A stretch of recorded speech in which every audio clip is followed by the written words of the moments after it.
Well, good morning, everyone. Welcome to a festive Arundel House on this chilly London morning for the launch of Strategic Survey 2022. I'm Nigel Davis, the editor of Strategic Survey and the Senior Fellow for Russia and Eurasia.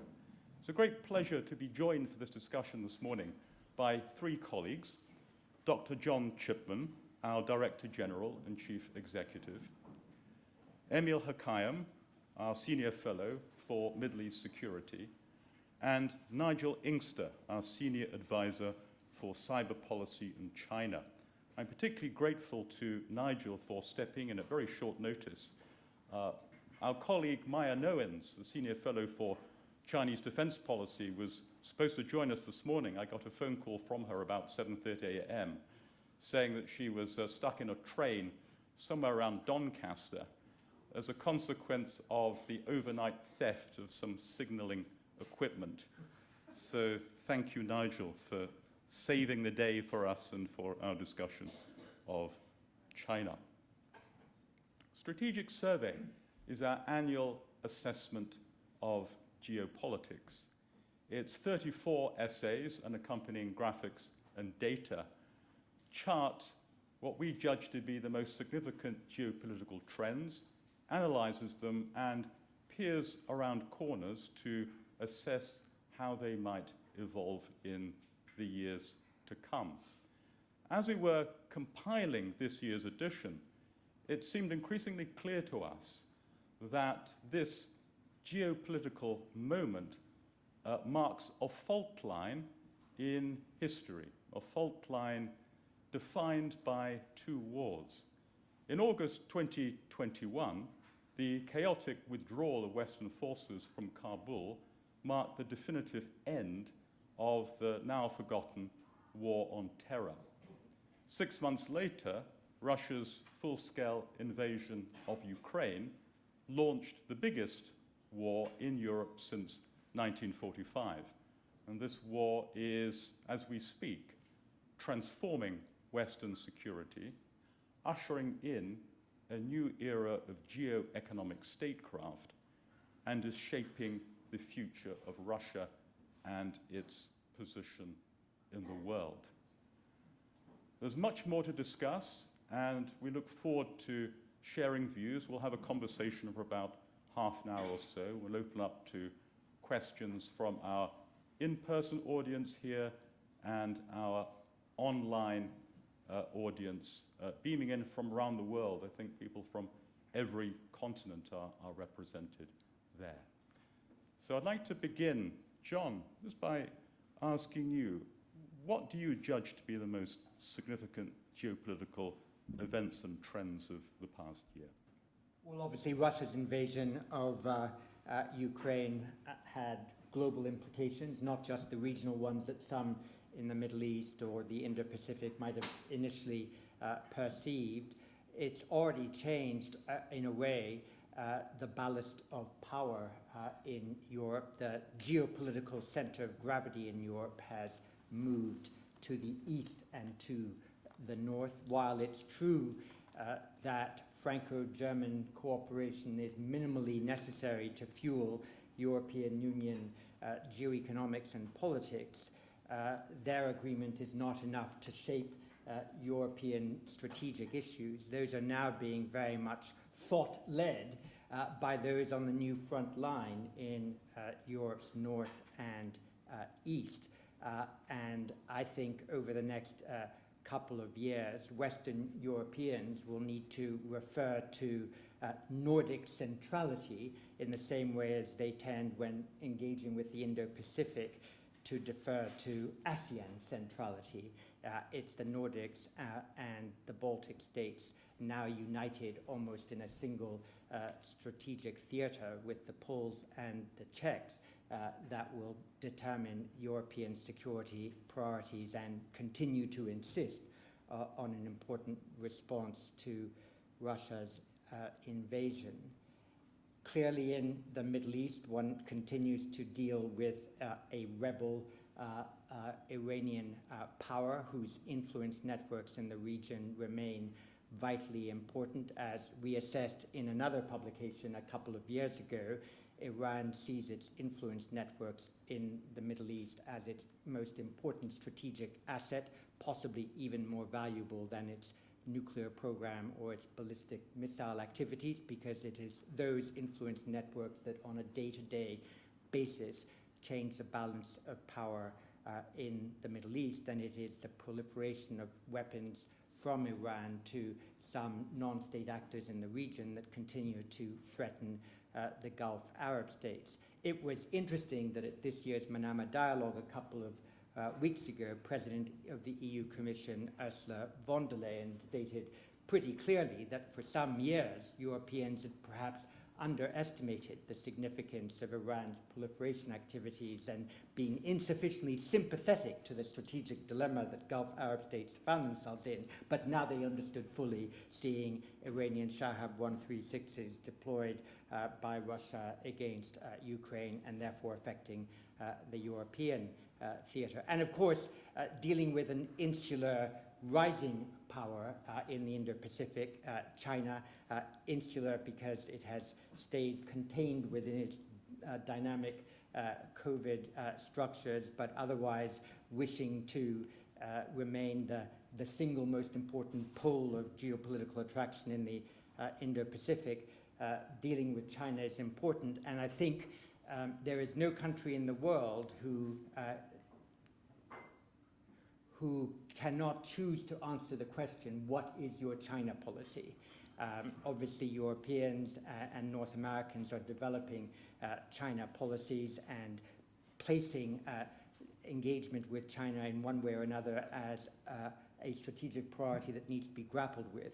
But I think that's become now a universal need, and countries that don't have an answer to what is your China policy will struggle geopolitically.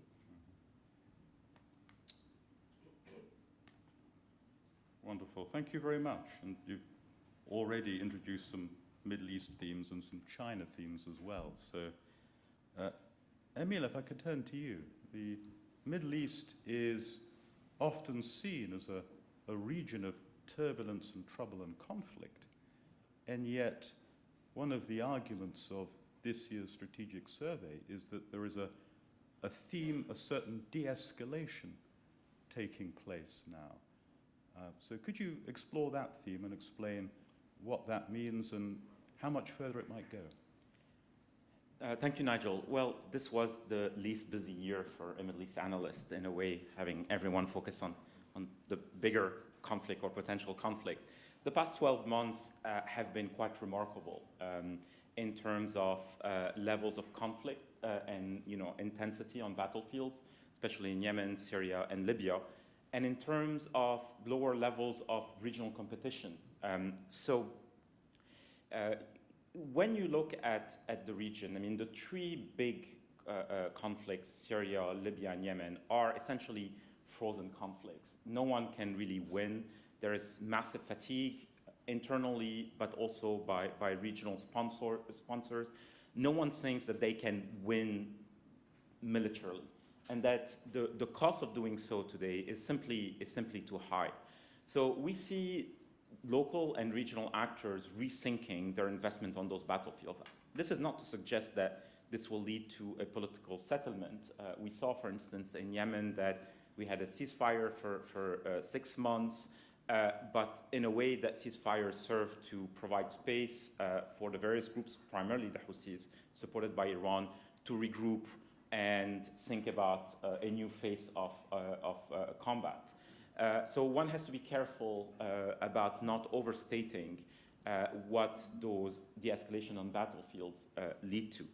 In terms of regional de-escalation, we've seen some spectacular things. I mean, the Saudi-Iran track in Baghdad is important to note, not necessarily because it will lead to something, but because of the intentions of the two sides in this regard. I think Saudi was keen to enter that because it felt vulnerable to Iranian attacks or attacks by Iranian-supported groups, but also because Saudi wanted to signal to a new US administration, will play ball with you. We're not as maximalist as people in DC and elsewhere think we are. On Iran's side, the thinking was always that you can engage bilaterally regional rivals and in a way weaken that regional front that Iran has always been worried about. But that's just one track, and one should not overstate what these discussions in Baghdad can lead to. I think more spectacularly, it is really the de-escalation between Turkey on one hand and Saudi, the UAE, and Egypt on the other one that is worth noting. I think the President Erdogan's domestic problems, economic challenges have really required him to seek a new relationship with those countries, which are economic powers. We could afford to put billions in the central bank or pump money into the Turkish economy and so on. Here too, while there is a clear driver on Turkey's part, but also on the Gulf states' part, it all remains vulnerable to changes in the Eastern Mediterranean arena, essentially. This is not a settled space either. So there is a clear possibility of escalation in the next year with elections in Turkey and Greece, with continued competition, with massive distrust. So de-escalation is not détente. We haven't seen solid political tracks solidifying in terms of economic, security, and political agreements the different posture of the various leaders. So the Middle East, while it hasn't been on the front page of the newspapers in the past years, can easily jump on the front again. Thank you. So a note of caution there, yes? De-escalation but not settlement, and it could escalate again. And we're also noting the connections between these theatres, between the European theatre and the war in the Middle East. And John referred to Iran and the role of Iranian drones. You mentioned Turkey, and of course the relationship between Erdogan and Putin seems to me a complex and tangled one we could explore a little later. Nigel, if I could turn to you now. So there's the turbulence with its global significance of the war that Russia is causing. As I see it, Russia, although increasingly and violently aggressive, is ultimately a declining power. China, of course, is emphatically rising and every year becoming stronger. And the long-term challenge. It's also embarked on an ambitious military modernization program. So could you just convey a sense of where China is in that process of turning its economic strength into military hardware, and how you see that developing? Yes, well, this has been very much at the heart of President Xi Jinping's policies since he took over in 2012, and as chairman of the Central Military Commission, has really sought to re-energize and refocus a People's Liberation Army. And we should never forget that the People's Liberation Army is not a national army. It is the armed wing of the Chinese Communist Party. But this was an army, that had kind of lost focus, was bedeviled by high levels of corruption, had not fought a war since 1979, and that didn't go terribly well for them. And he really has pushed very hard to get the PLA to a point where by 2035 is now the date, as part of his broader strategy for the great rejuvenation of the Chinese nation, to the point where it can fight and win wars. And of course, the war that China most immediately expects to have to fight is one with a United States of America with whom relations have become increasingly zero-sum over the past few years. How has this gone? Well, in terms of hardware, I think it's gone very well indeed. China has transformed itself the PLA has transformed itself from a sort of mass mobilization, land-based, low-tech operation to a modern all-arms capability with a very significant development of naval capabilities and, in particular, missile and rocket forces, both conventionally armed and increasingly nuclear armed, as China is now moving to get closer to nuclear parity with the United States. So there's a lot happening there, and I think the United States military take the view that in some areas China may already have achieved parity with the United States, if not surpassed it. Well, that's the hardware, but when it comes to, so to speak, the software, there's a lot more work, I think, still to do. China is working very hard. There's been significant organizational reforms, and China is working very hard to get to the point where it can conduct modern joint all-arms operations. But this is easier said than done.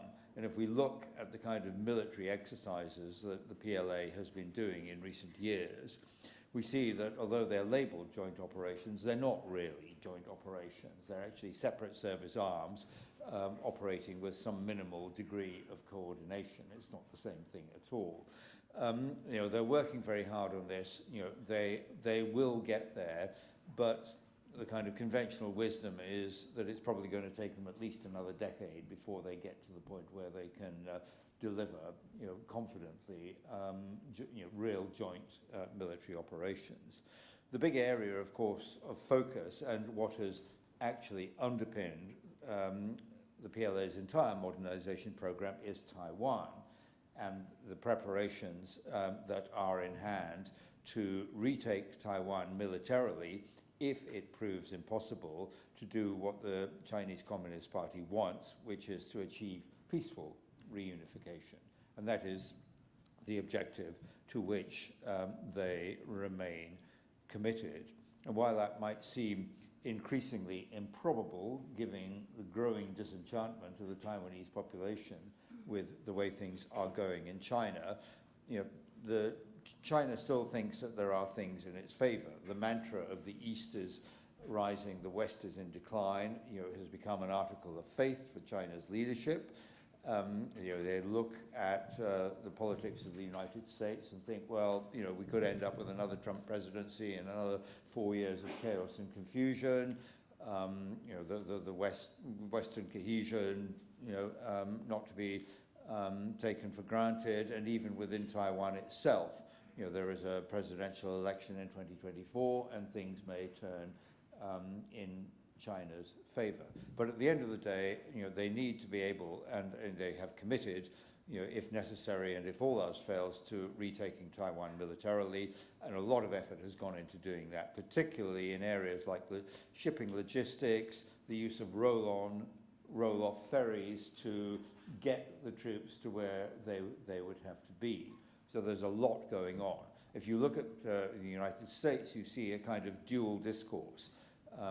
Civilian politicians, starting with President Biden, saying they don't think China is in any hurry to invade Taiwan. You see senior military figures saying quite the opposite, for understandable reasons from their perspective.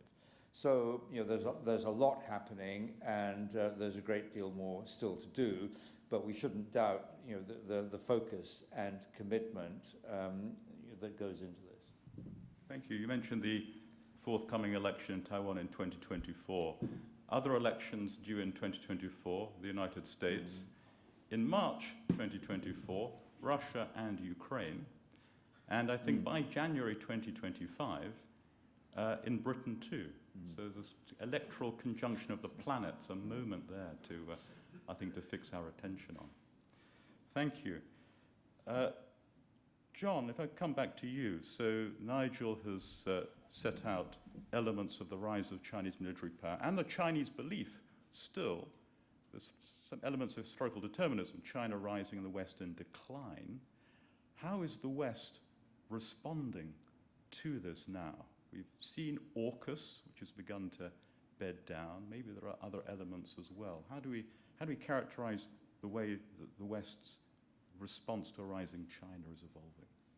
I think everybody's identified the challenge. How much strategy has been attached to the identification of the challenge, I think, is something we can all discuss. I'll take a step back, though, and say that one of the things that simultaneous crises, as it were, in Europe, the Middle East, and now the Indo-Pacific has invited us to recall is the need to have a political military understanding of strategic issues.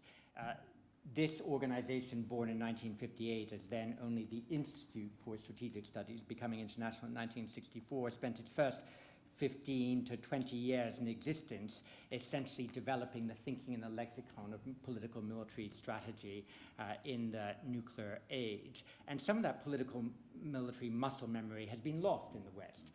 We see it even in the discussions about how to deal with Russia's invasion of Ukraine. Those of us who intellectually grew up during the Cold War recall that NATO had a flexible response strategy and was wedded to the principle of escalation dominance. We have struggled to have a flexible response strategy to Russia's invasion of Ukraine, and Russia has more often than not been the one maintaining escalation dominance. Escalation has become a sort of four-letter word in North American and European strategic parlance. Avoiding escalation has been a principal goal. Insufficient attention has been paid to how one would make Mr. Putin fear escalation and in that way deter some of the more extreme elements of his activities. So an element of the Cold War muscle memory has been unsatisfactorily recalled. Don't, if you can avoid it, have a direct conflict with Moscow, but then Putin's Russia is very different from Brezhnev's Soviet Union.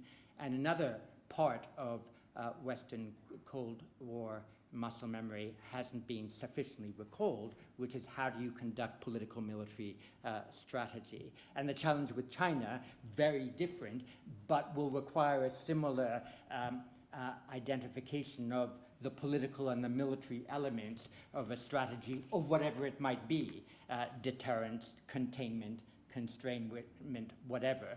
But what will be necessary primordially in the Indo-Pacific, and one is far away from yet establishing that, is a collective strategic view as between, as it were, the Western powers, with Japan appended geographically to that, and Australia, and those now principally concerned about the United States leaning perhaps too heavily into the China threat.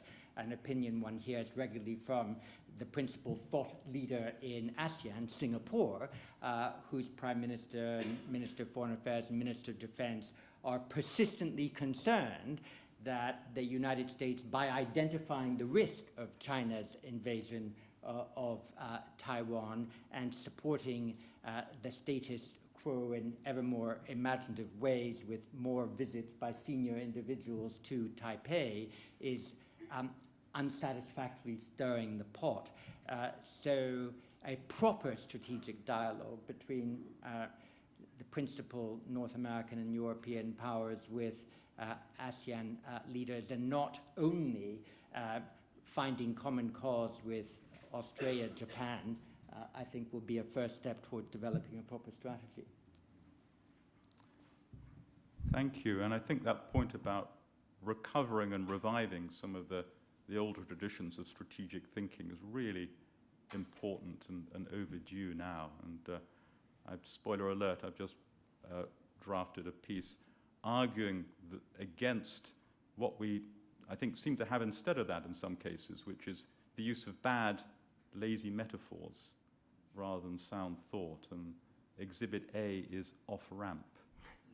Exhibit B is red lines. In my view, they're substitutes for sound thinking. Guardrails is the third, maybe. Yeah, exit strategy, yes, indeed. Thank you. Emile, so you've written a fine essay for us on Saudi Arabia's foreign policy, charting the still in its early days, it seems to me, but already eventful evolution of Saudi's foreign policy in the last few years. Could you convey a sense of what's going on there and what's driving it and where it might lead? Certainly. In the past year, 18 months, Saudi Arabia has really rebounded geopolitically and geoeconomically. A few years ago, it was a toxic country that no Western governments wanted to touch. In the past year, President Biden, then Prime Minister Johnson, President Macron, and Chancellor Scholz have all met with Crown Prince Mohammed bin Salman. In part, this is due, in large part, it is due to the rise in oil prices, the race in the West to secure energy supplies, in understanding of Saudi Arabia's centrality to energy markets. But they're dealing with a very different Saudi Arabia, one that is a lot more cynical and one that is much more focused on its national interests. And the fundamental national interest is the success of Vision 2030, the grandiose transformation project of the Crown Prince.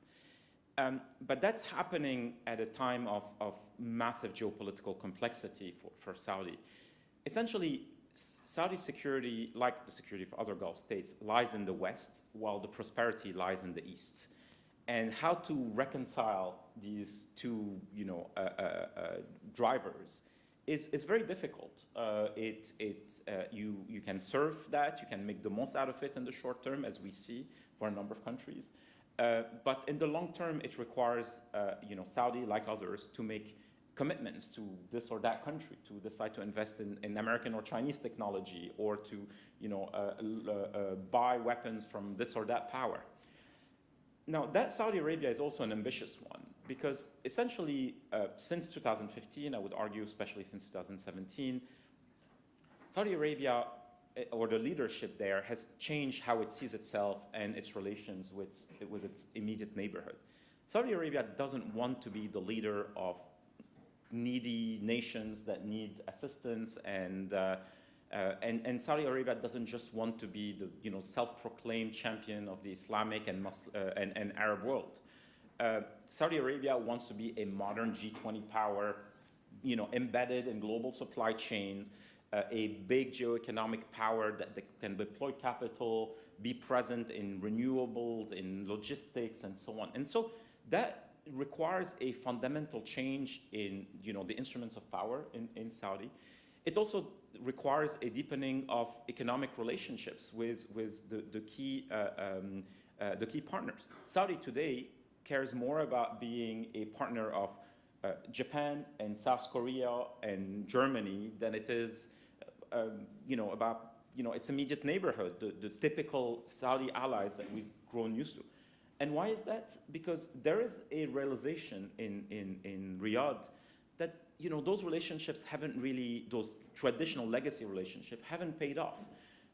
Saudi says in 2015, Yemen is a top priority, but Egypt and Pakistan don't jump on board. Saudi Arabia invests billions of dollars into small countries like Lebanon, and the result is a disaster. The Saudis have nothing to show for their investment there. I can go on, but the point is that this shift makes sense in terms of Saudi priorities. It is, I would argue, clear-eyed.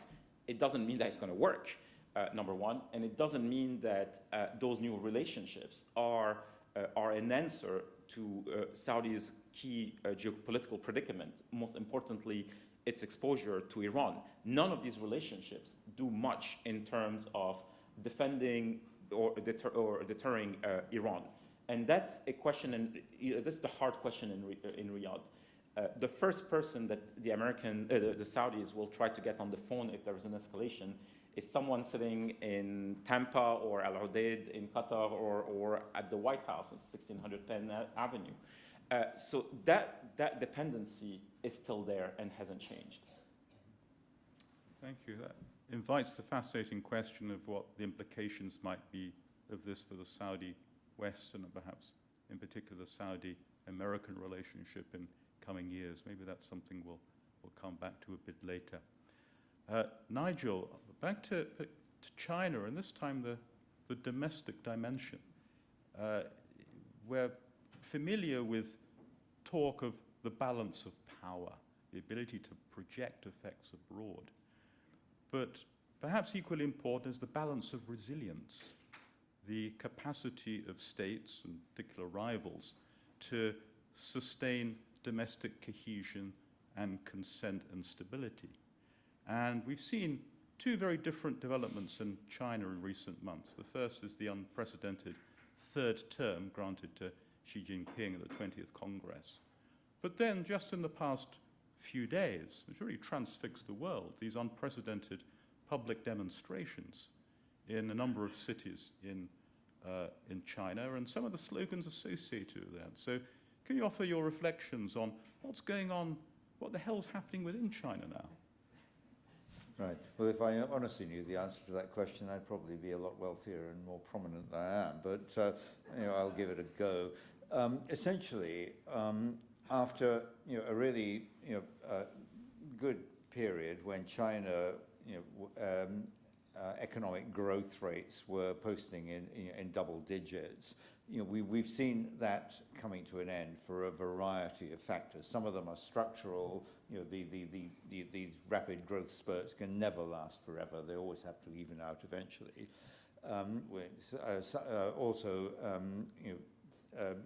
External developments like the coronavirus epidemic, though of course it started in China, have had a significant impact. And then, of course, the geopolitical implications that we've been talking about. All of these things have had a significant impact on an economy that was booming but is no longer.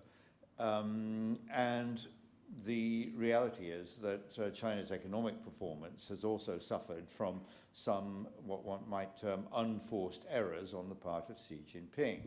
It's all very well for Xi Jinping to say that houses are for living in, not for speculation. But in China today, the only real way in which ordinary people can preserve money as a store of value is through investment in real estate.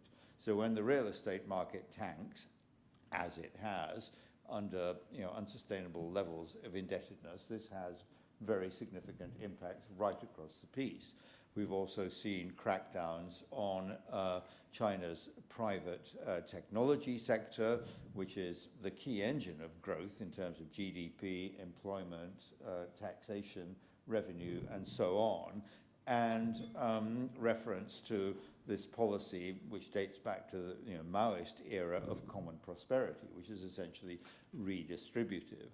The net result of all of this, I think, has been to put a significant damper on the kind of animal spirits of China's entrepreneurial sector, and particularly the burden of coronavirus. We've seen the emergence of a so-called run culture within China, which is a pun.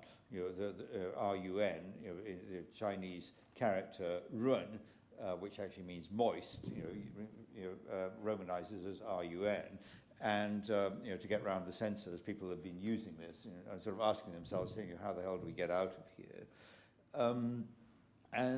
So, in a nutshell, we're seeing China facing a lot of headwinds, and I think this was very much evident in Xi Jinping's report to the 20th Party Congress, where the dominant leitmotif of that report was security, not development or reform and opening.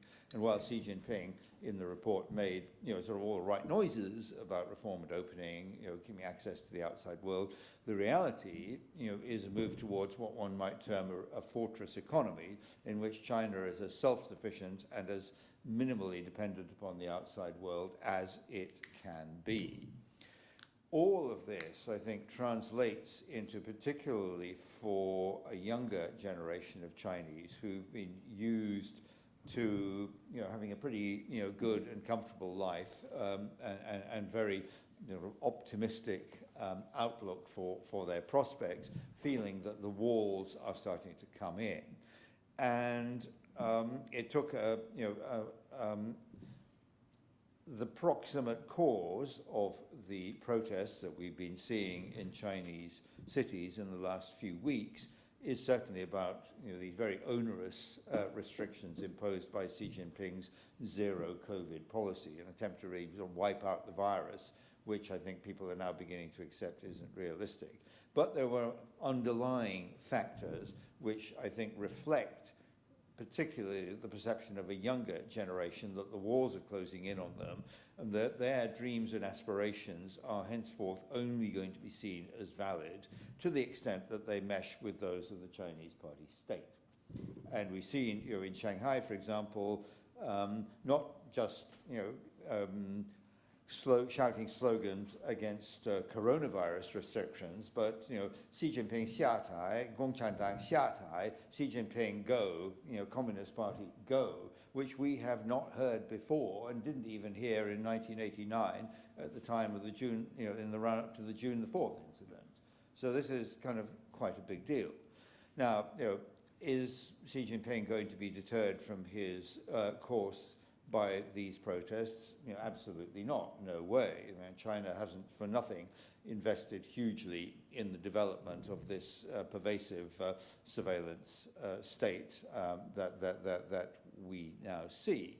And I think rather than while there may be tactical concessions to the protesters, I think what we're going to see is Xi Jinping doubling down on efforts, to use the Stalinist term, to re-engineer the souls of the Chinese people so that they basically accept the line that he is now promoting, which is a line of security threats and struggle and the need for constant internal renewal. Re-engineer human souls, that's a chilling phrase. We've also seen demonstrations and I understand just the last couple of days limited concessions in Iran as well. Fascinating development there. Again, there may be questions on that too. Before we go to Q&A and audience comments, I'll just add on the balance of resilience point that this, of course, is very relevant to the war in Europe as well. Not only with respect to the direct combatants, Russia and Ukraine, but to all the participants, which means Russia and the West too. Which side will prove more domestically cohesive and resilient? The West so far, I think, has demonstrated a far greater degree of common purpose and unity than anyone, including Vladimir Putin, expected. And that unity manifests itself not only across state policies, but also the support of civil societies across Western states, and also most surprisingly, and pretty much unprecedentedly, across large parts of the private sector, which for the first time are not merely complying with state sanctions, because they have to, because that's the law, they're also voluntarily amplifying the effects of those sanctions through voluntary withdrawals from Russia. Let's see how that lasts. We're going through the first big test of that cohesion, which is the winter. The raw fact of the falling temperatures is really something to watch here. Russia, of course, people have been looking very closely at the mysterious alchemy of Russian opinion, trying to extract all the sources of evidence to understand the trends there. And there's much to say about all of that. There is clear evidence that active public support for the war is declining, as I see it, especially since the so-called partial mobilization in September. The latest piece of data, just out a couple of days ago, the opposition exiled Russian newspaper Meduza claims to have got some private polling data that was extracted by the Russian Federal Protection Service that shows a majority of Russians now want to talks to end the war rather than the war to continue. So watch that. Again, more to say. So to our in-person and also online audiences, Your questions and thoughts and reflections are very welcome. Those online are welcome to type their questions. I see we have a couple already, but let's start here and see whether there's anyone who... Yes, please.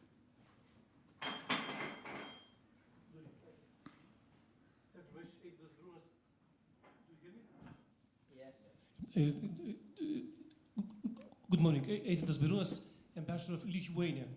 So thank you very much, first of all, for this new term, Nordic centrality, which definitely I will pass by to my colleagues in Vilnius, and everyone will be happy. But I would definitely looking forward to your comments. First of all, expanding a little bit on where the China-Russia now the relation stands, and especially how far Western policies might influence this relation. We saw recently the Chancellor Scholz visit with a big delegation. We now also noted by few Western countries shifting from China threat to China challenge terminology, including probably in London. So if you might also comment on that. And my second question, which definitely was already been sort of started to ask by Nigel, but to continue, where we see Russia in the future, in future European architecture? What is the place? What is the role? Recently President Macron came with the suggestions of security guarantees to Russia, which definitely was not very much welcome in the eastern side of Euro-Atlantic family, including Lithuania. But where do you see Russia? After war, of course. Thank you. So two small questions there, Russia and China, and then the future of Russia. Russia, China, several of us here might address. Did you want to start, John, with some thoughts on... Well, I'll cede my time, as they say in the US House of Congress, shortly to Nigel. But my judgment is that this isn't a no-limit partnership. There are limits to the partnership. It was striking to many at the G20 that there was a point where the Chinese were no more willing to give support to Sergei Lavrov. And I understand at one point a very senior member of the Chinese delegation said, well, if you want to put a footnote in, fine, but we're not going any further. So even China considered that it had a certain reputational risk if it was going to underwrite Russian global diplomacy on the Russia-Ukraine issue. I think it's conventional wisdom that Nigel might challenge, that China has become a bit irritated by the fact of this Russia-Ukraine war, and it certainly, from the Moscow perspective, makes Russia in the future a very, very, very junior partner of China. But Nigel will add, I'm sure. Yeah. I mean, I think we need to remember that one factor in Putin's decision to invade Ukraine has to be, the fact that during this bromance between Xi Jinping and Putin that has been going on for the last few years, they've both been drinking deep of this Kool-Aid of the, East is rising, the West is in decline, and I'm sure that has, been a factor, in Putin's thinking. I mean, I do agree with John that China does not want, to be associated with or to suffer consequences from Russia's inadequate performance in the field or its international, reputational damage. And it's noteworthy that China has been at pains not to do anything economically in relation to Russia that would put it at risk of incurring secondary US or international sanctions. That said, I don't think there's any way that China in present circumstances can throw Russia under the bus, while, as I said before, they have this increasingly zero-sum approach to the United States. I think it suits China to have the West and the US distracted by a war in Europe, which, in China's view, diminishes their ability, to focus on China as much as they would like. And of course, for China, you know, the two nightmare scenarios in relation to Russia would be A, you know, Putin is overthrown and replaced by somebody who is, you know, West friendly, you know, likely though that scenario might be, and B, that as a result of all the pressures arising from Ukraine, that the Russian Federation actually breaks up. Either of these scenarios would be highly unwelcome to Beijing, and so for better or worse, I think they're going to stick with the devil they know rather than incur the risks of dealing with ones they don't.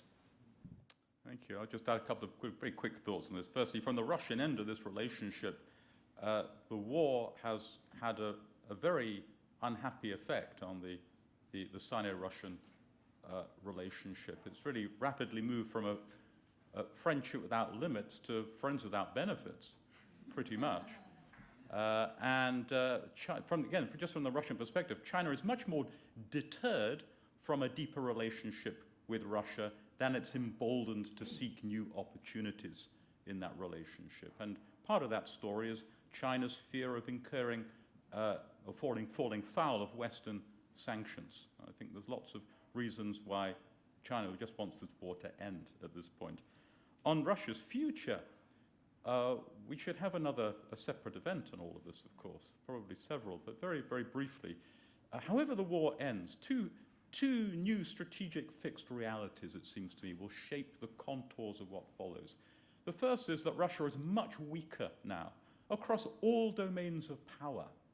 Its underlying weaknesses and limitations have been revealed. It's not only in respect to conventional military force, also informational power, its capacity to sow mischief in the Western information space. No one who really matters believes the Russian narratives about the war now. And globally, Russia is more isolated than it was at any time during the Cold War. Cyber power also is a dog that hasn't barked. The Russian economy is increasingly vulnerable to sanctions. So Russia's weakness. And here's a fascinating fact. During the Cold War, the Soviet Union and its Eastern European satellites together comprised between a half and a third of the total economic strength of the West. If you compare the GDPs of the United States and Western Europe on the one hand, and the Soviet Union, Eastern Europe, typically the West is 2.5 times stronger. And that's if you've read The Rise and Fall of the Great Powers, the Paul Kennedy book, that's his story. In the long term, it's relative economic strength that settles long-term rivalries. Today, the collective West is 11 times richer than Russia. That's really something. And that's even by the most generous to Russia way of accounting, which is by purchasing power parity, 11 times. It's an enormous disparity. So Russia's weakness. Secondly, the degree of estrangement now between Russia and the West is near total on both sides, the sort of rhetoric. And I think, and one way of thinking about this war, it's the first international crisis of the social media age. And as we know, social media just makes everything brighter and harsher and sort of bigger somehow. We've seen it do its work in a range of domestic political issues, and now it's doing its work in foreign policy. That means that I think for a generation, a generation growing up now with a fixed view of Russia as something other and just horrifying, and the things that it's doing in Ukraine and the war crimes and so on, that bridge is going to be, bridging that gap is going to be awfully hard, even if Russia itself domestically transforms. So Russia weaker, Russia more estranged from the West, and to a degree we haven't seen before. Macron, well, compare deeds and words, yes. The wobbly words, but also I think the deeds in terms of the practical provision of support for Russia is perhaps more impressive than we might give it credit for. Okay, so any more questions? Yes, please. Thanks. Damien McElroy from the National. I just wondered if you could talk a bit more about Iran supplying weaponry to the Ukraine conflict and how that changes things strategically for Iran, and will that affect Western sanctions policy going forward? Thanks. We'll take a couple of questions. So the lady in front had a question as well. Thank you. Great panel. Latika Burke from the Sydney Morning Herald. I'm interested in the panel's views on where they think China's relationships with the rest of the world go. Is the trajectory, as we have seen, that they continue to influence smaller states, buy up support, hijack the multilateral institutions? Or do you think that what we're seeing with Russia and China, and I notice the ambassador of Lithuania here, we see the smaller states starting to fight back. Do you think that's topical or more structural? Okay, yeah, one more, or a couple more. Yes, Dana. And then here.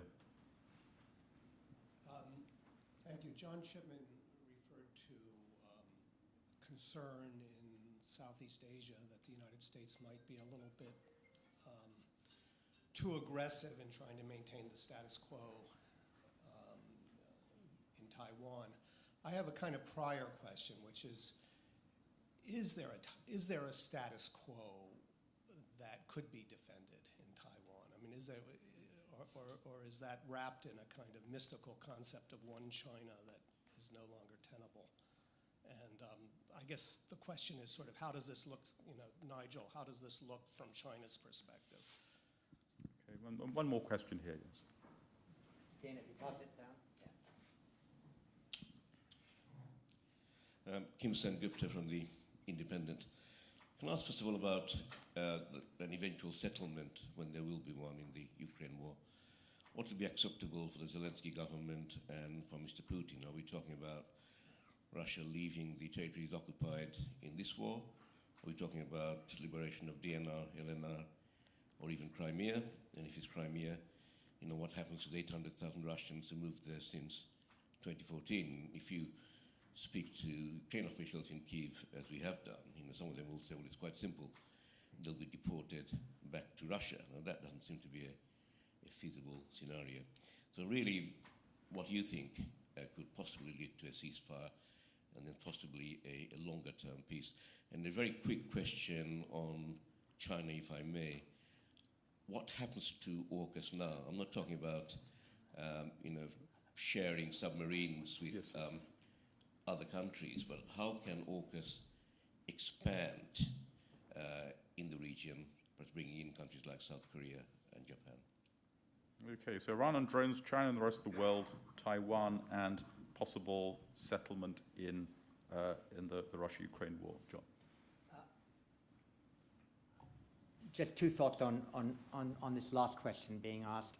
First, we shouldn't exclude as part of the potential outcome military victory.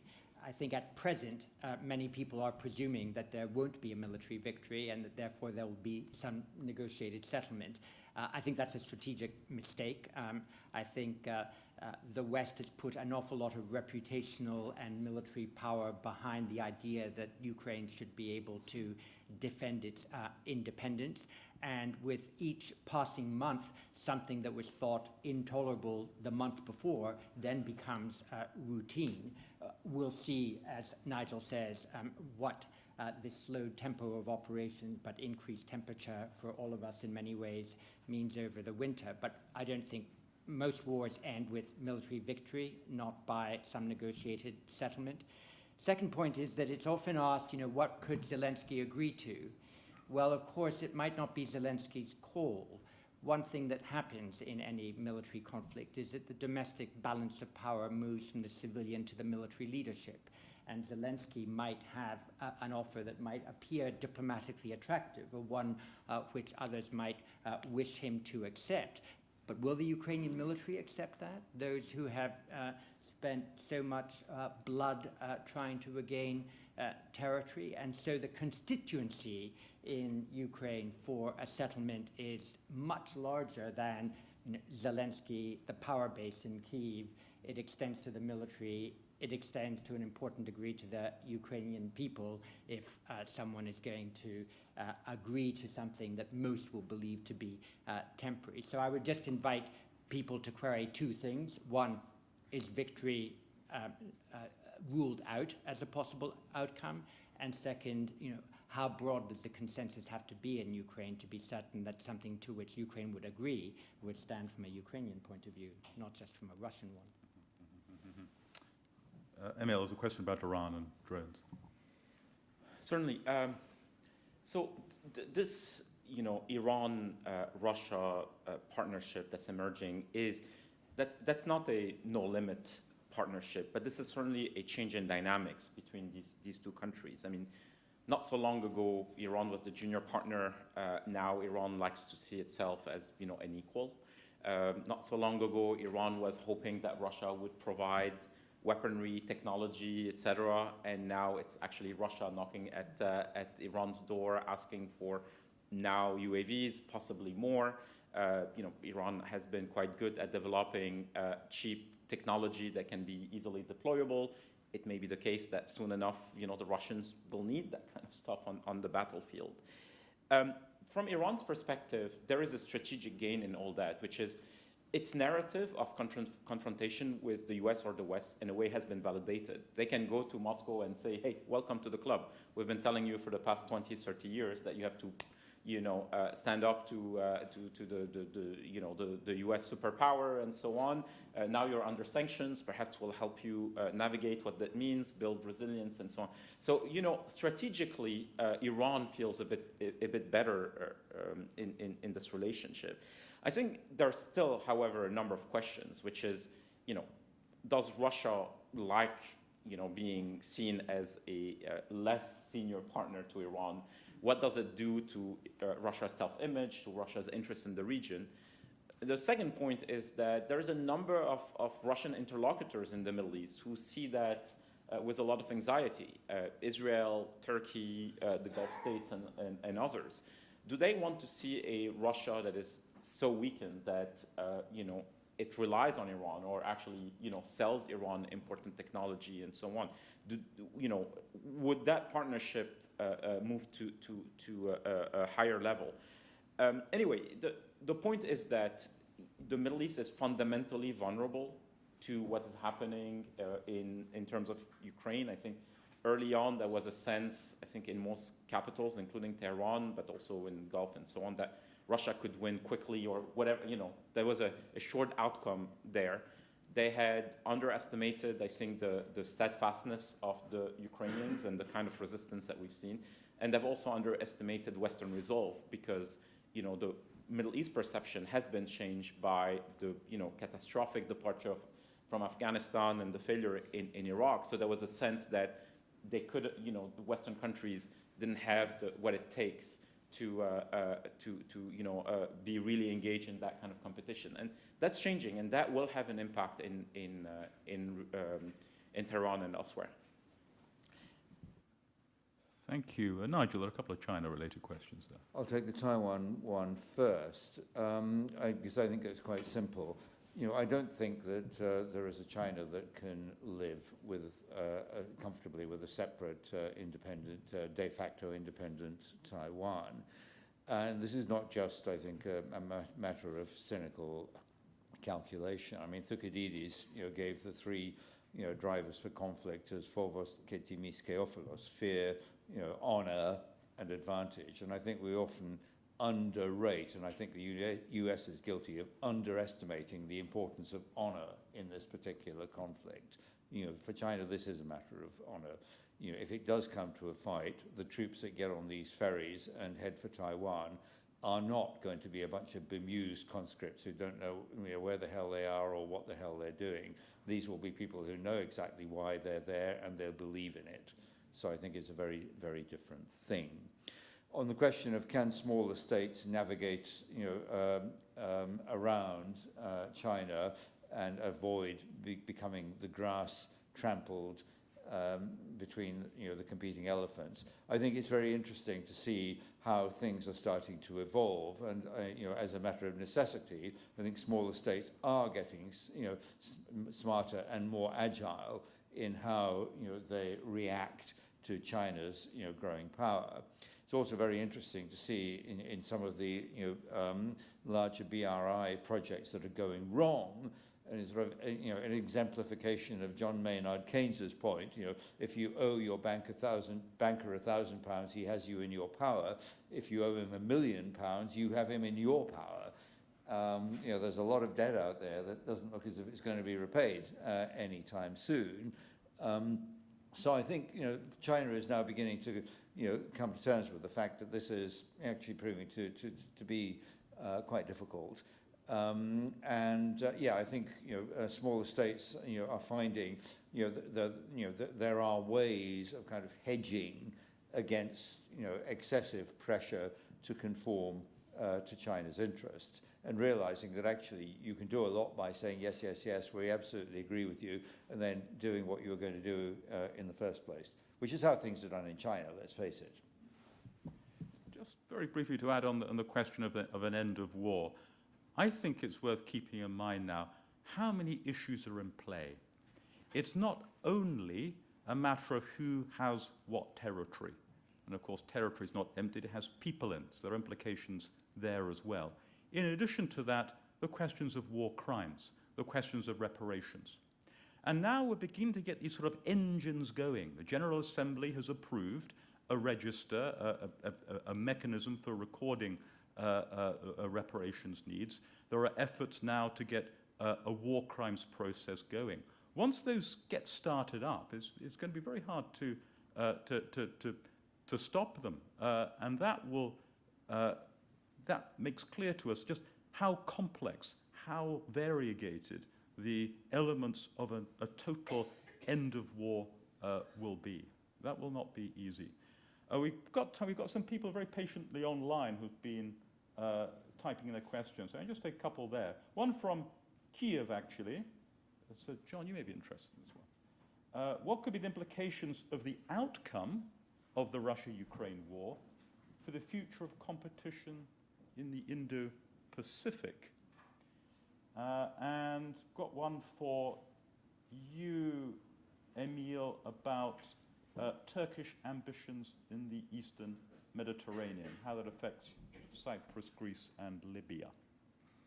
Well, on the Kyiv question, so to speak, it was very interesting that when the Russian invasion of Ukraine took place, a lot of the specialists in Washington on the Indo-Pacific expressed publicly almost a form of irritation that the Russia-Ukraine war would be a distraction from the main game in town, which was dealing with China. In the celebrated but hackneyed phrase, Russia represented the weather, but China represented climate change, and everybody had to really work to deal with climate change, which was how to deal with a rising China.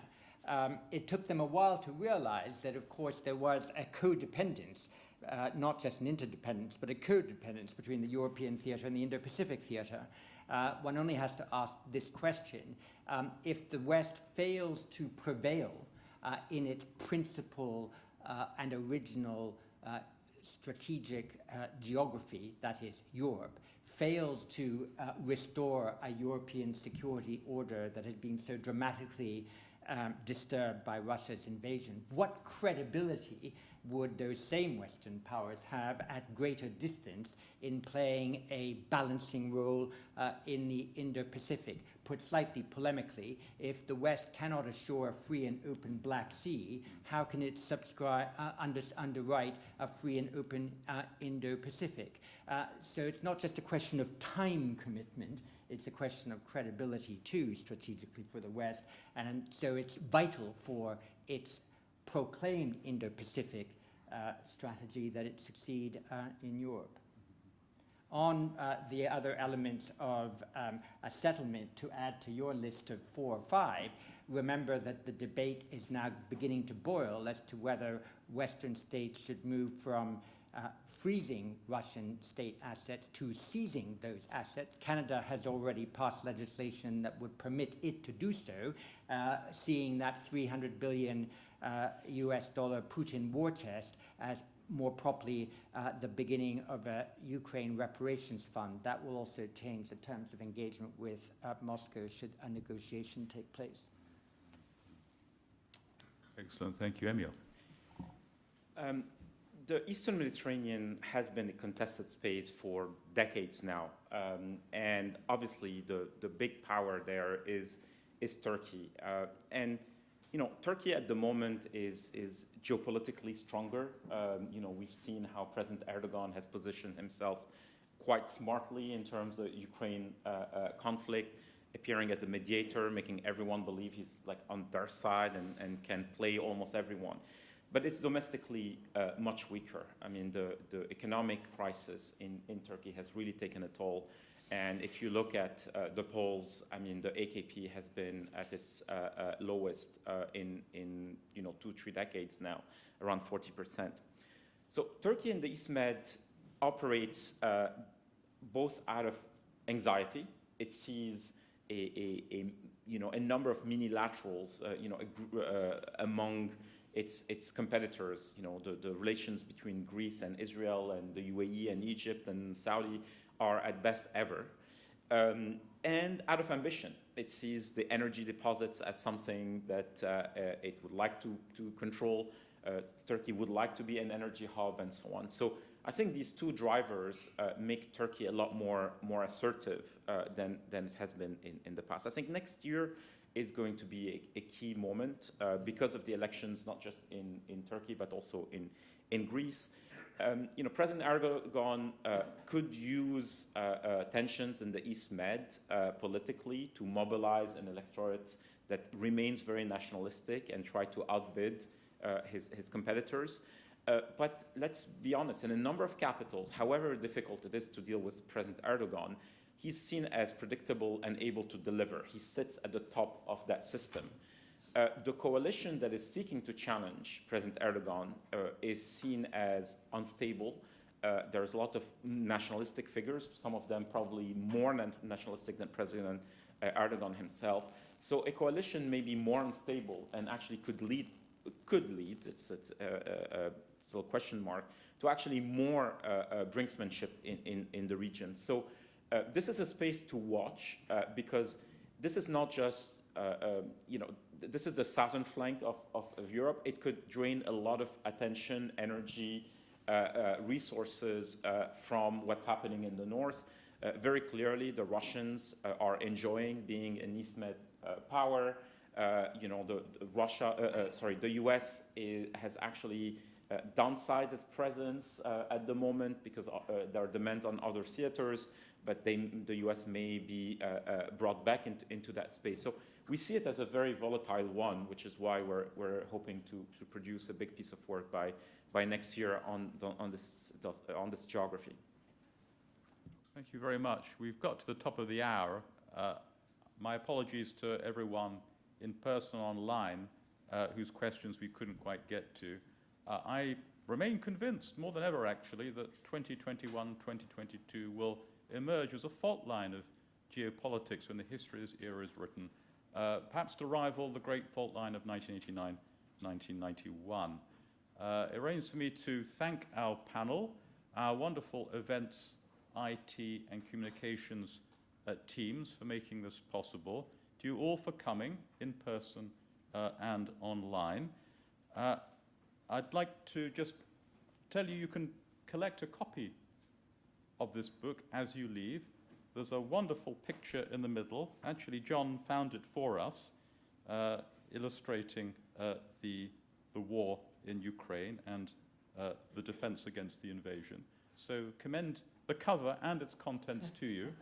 There's more to say. We will continue saying it in various forms in slower time, so stay in touch with us. Thank you very much.